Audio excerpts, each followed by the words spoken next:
Alors moi je suis Guillaume Montiage, on me connaît pour avoir créé avec le formidable Jacques Barriot Kemet et avoir créé il y a bien longtemps des soirées enquête. Et là je suis l'auteur d'un jeu chez Studio H qui s'appelle Suspect. J'ai beaucoup lu d'Agatha Christie quand j'étais gamin et je pense que cette passion vient de là en fait. J'ai commencé par lire des albums de Tintin, du Agatha Christie. Et en fait au niveau scénario, enfin pour ce qui est de l'enquête, je suis tombé dedans grâce à Croc, parce que j'ai joué à son scénario il y a un paquet de temps, une soirée enquête qui s'appelait L'ivresse des profondeurs, dans le monde de Cthulhu, parce que j'aime bien aussi Cthulhu. Et de là, je pense que c'est là qu'est venue un peu cette passion pour l'enquête, la murder, ce genre de choses. La première chose qui a été éditée, c'était La Mort s'habille de blanc, donc une soirée enquête qui a été éditée chez Asmodée il y a un certain temps. Mais avant, j'écrivais pour mes potes, en fait, un jeu entre nous, donc là aussi des murders qui n'étaient pas très bonnes. C'est la raison pour laquelle d'ailleurs Asmodée les a pas édités. Après c'était de mieux en mieux. Il y avait eu un jeu chez Cocktail Game qui s'appelait Mort sur le Nil ou Meurtre sur le Nil, qui était très Agatha Christie. Ah oui, en fait je suis très Agatha Christie, je viens de me rendre compte, c'est incroyable. Oui, ouais, tout à fait, oui, qui était sorti chez Cocktail Game. C'était une commande de la part de Mathieu Despnous, où c'était aussi un jeu d'enquête où les gens avaient un rôle, et tu pouvais te réunir autour de la table et il y avait un meurtre. Suspect, donc c'est un jeu d'enquête qui se présente sous une magnifique boîte que vous pouvez admirer ici. Il y a 3 enquêtes captivantes, comme c'est indiqué là. Et pour le coup, je suis assez d'accord. Ce sont des enquêtes qui durent entre 1h30 et 2 heures selon si vous discutez beaucoup entre vous ou pas. Et puis c'est une ambiance un petit peu effectivement à l'Agatha Christie qui fait la part belle aux personnages, en fait, au suspect du nom du jeu. Et alors je suis pas seul hein, sur cette boîte là, puisque effectivement bon, j'ai créé le système, etc. Mais il y a 2 autres co-auteurs sur les 2 autres scénarios. Il y a Sébastien Duverger-Nedelec qui écrit beaucoup de murder party en fait. Donc il n'a jamais été édité, mais je vous conseille d'aller voir notamment son scénario qui s'appelle Shadow Island, qui se passe dans l'univers de Cthulhu. Si vous aimez ça, allez-y, c'est assez brillant. Ça c'est pour le 2e scénario. Pour le 3e scénario qui se passe en Égypte, justement, là on a fait appel à Paul Alter, qui est un romancier en fait, de romans policiers. J'ai ramené un exemplaire de ses livres, donc qui lui est effectivement un peu spécialiste de ce type d'ambiance un peu anglaise qu'on a voulu mettre dans Suspect. Et pour le coup, c'est moi qui lui ai demandé de faire un scénario en Égypte. Je lui ai dit vas-y Égypte, c'est super. Donc il s'est mis à la tâche avec cette petite contrainte-là supplémentaire qui se passe en Égypte. On a 3 enquêtes qui suivent avec le même personnage.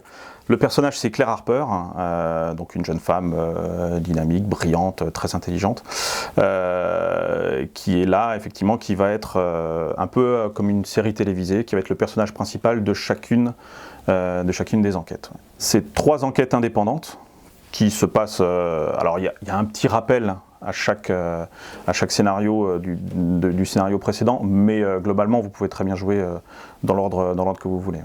Avant de commencer à travailler, on a beaucoup discuté avec Hicham, le patron de Studio H, sur les jeux d'enquête de manière générale, ce qui nous plaisait, ce qui nous plaisait pas. Voilà, on voulait savoir où est-ce qu'on voulait aller.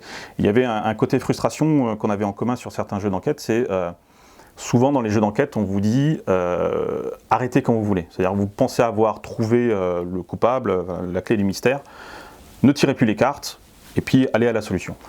Tous les deux, on n'aimait pas trop ce système. Moi personnellement, par exemple, quand ce type de jeu arrive, je vais quand même lire les cartes. Faut que je sache, si tu veux. Donc là, on a cherché un système où finalement, on demande aux joueurs, enfin après les joueurs font bien ce qu'ils veulent, hein, mais d'aller au bout. Et donc ça implique quand même que les questions qui sont généralement posées pour résoudre l'enquête soient posées au début du jeu. Donc dès le début du jeu, vous savez quelles sont les questions qu'on va vous poser. On va vous dire, voilà, qui est le meurtrier. Vous savez que vous allez devoir répondre à cette question. Bon, globalement, je dirais dans tous les jeux d'enquête, on va savoir qui est le meurtrier, qui est le coupable. Je pense que c'est un peu la base. Mais voilà, donc dès le départ, on a une série de 4-5 questions. On fonctionne par palier. C'est-à-dire que vous pouvez répondre à n'importe quel moment aux questions qui sont posées. Seulement si vous répondez avant d'avoir tiré la 30e carte, vous avez plus de points que si vous répondez avant d'avoir tiré la 40e ou avant d'avoir tiré la dernière. Et vous pouvez changer vos réponses tant que vous voulez. Donc en gros, la fin vous permettra notamment de conforter ou non les réponses que vous avez données au début du jeu. Après, l'avantage de ce système-là, c'est que ça pousse les joueurs à s'arrêter à un moment donné.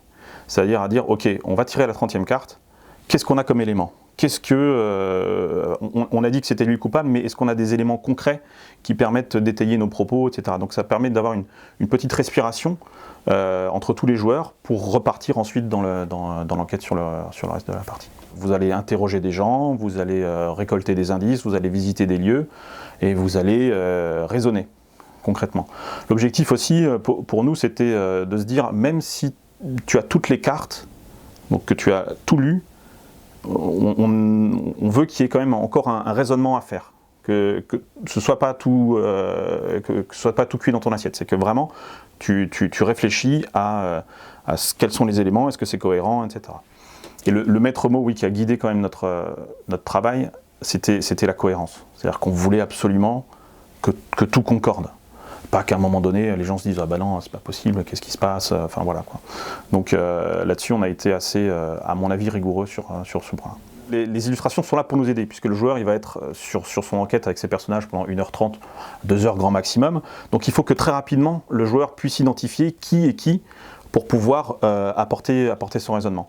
Et donc c'est Émile Denis qui fait les illustrations, et je trouve qu'il arrive assez bien, enfin même très bien, pour pas se mentir, à croquer ses personnages et ses personnalités pour que le joueur puisse être directement dans le vif du sujet, quoi. Si le jeu rencontre son public,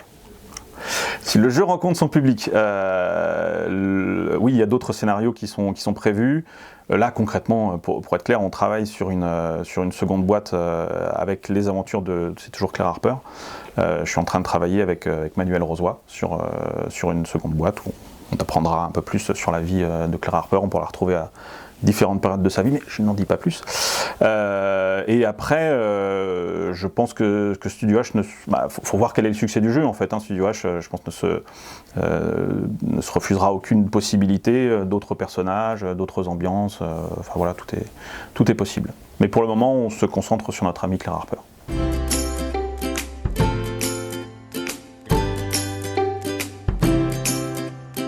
Je voulais qu'elle s'appelle Claire parce que mon épouse s'appelle Claire et je voulais que l'héroïne soit aussi formidable que mon épouse.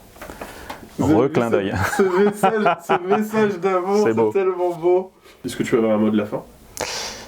Putain merde, j'aurais dû prévoir. Non.